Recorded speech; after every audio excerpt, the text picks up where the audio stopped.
Good evening, family. Tuesday, September 2, 2025. Anong oras ba? 6:22 ng gabi. Ang babasahin po natin ang pamagat ng aklat sa Pahayag 2:18 hanggang 29.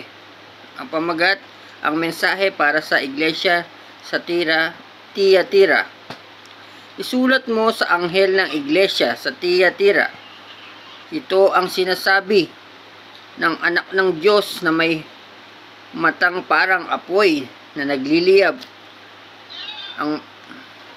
May mga matang nag-aapoy na nagliliyab at mga paang kumikinang.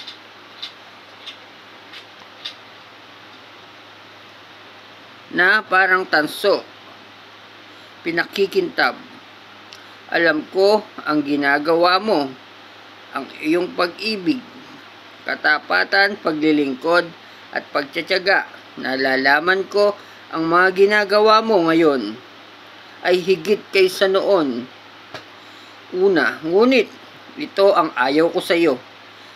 Pinababayaan mo si Jezabel, ang babaeng nagpapanggap na propeta, na turuan at linlangin ang aking mga lingkod upang makiapid, kumain ng pagkaing inihandog sa mga Diyos-Diyusan.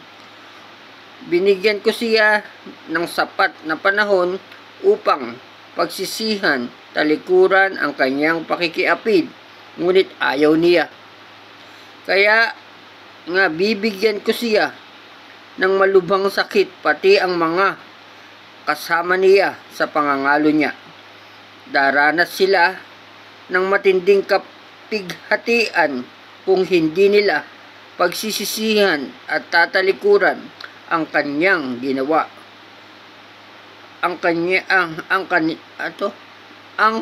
kahalayang ginawa nila sa piling ng babaeng iyan. Papatayin ko ang kanyang mga anak upang malaman ng mga iglesia na sinisiyasat ko ang puso't isip ng mga tao at gagantihan ko ang bawat isa sa inyo ayon sa inyong mga gawa.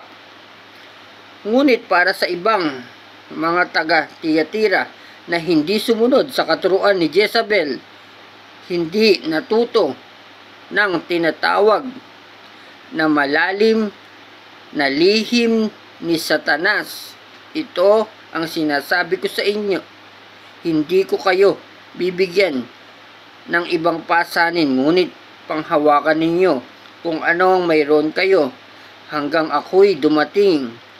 Sa mga magtatagumpay, tutupad ng ipinagagawa ko.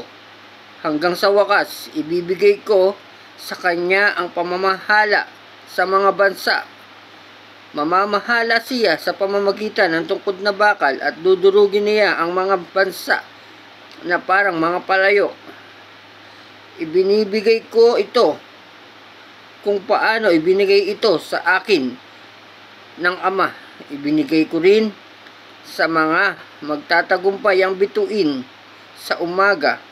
Ang lahat ng may pandinig ay makinig sa sinasabi ng Espiritu sa mga iglesia.